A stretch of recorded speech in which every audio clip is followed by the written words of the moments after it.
정부가 지난해에 이어서 전력기금 운영 실태를 추가 조사했는데요.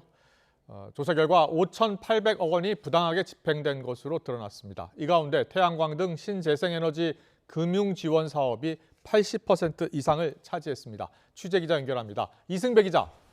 네, 정부 서울청사입니다. 네, 적발된 건수도 그렇고요. 금액도 적지 않습니다. 어떻게 적발이 된 겁니까? 네, 정부가 전력산업 기반 기금 사업, 즉 전력기금에 대한 부처 합동 점검에 나선 건 지난해에 이어서 두 번째입니다. 지난해 9월에도 최근 5년 동안 태양광 등 전력기금 운영 실태를 1차 점검한 결과를 발표했는데요. 2,200건이 넘는 사업에서 총 2,616억 원이 부당하게 집행된 사실을 확인했습니다. 이 가운데 1,200건의 위법 사례와 관련해서 370여 명을 검찰에 수사 의뢰했습니다.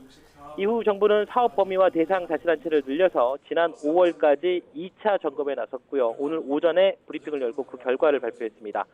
이번에도 위법 불법 사례가 무더기로 확인됐습니다. 한국전력과 한국에너지공단, 한국전기안전공사 25개 자치단체 등에 대한 보조금 집행 내역을 조사한 결과 모두 5,300여 건, 금액으로는 5,800억 원이 넘는 위법 부적정 사항을 적발했다고 밝혔습니다. 1차 조사 때보다 건수와 금액 모두 2배 더 많았습니다. 전력기금은 대부분 문재인 정부 시기인 지난 2018년부터 올해까지 최근 5년 동안 12조 원이 투입된 대규모 사업입니다. 이 가운데 정부는 1차, 2차 두 번을 합쳐서 절반인 6조 원가량의 사업을 조사했다고 설명했습니다.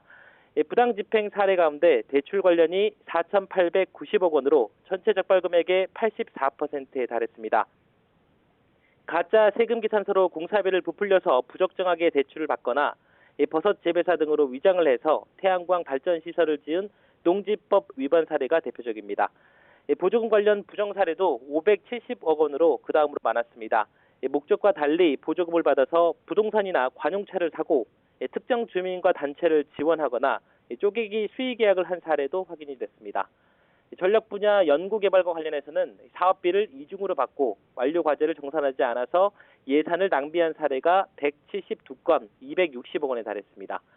정부는 이번에 적발된 사례 가운데 626건을 수사 의뢰하고 85건에 대해서는 관계자 문책을 요구할 예정입니다.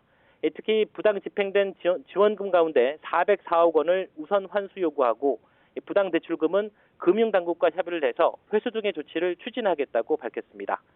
지금까지 정부 서울청사에서 YTN 이승배입니다.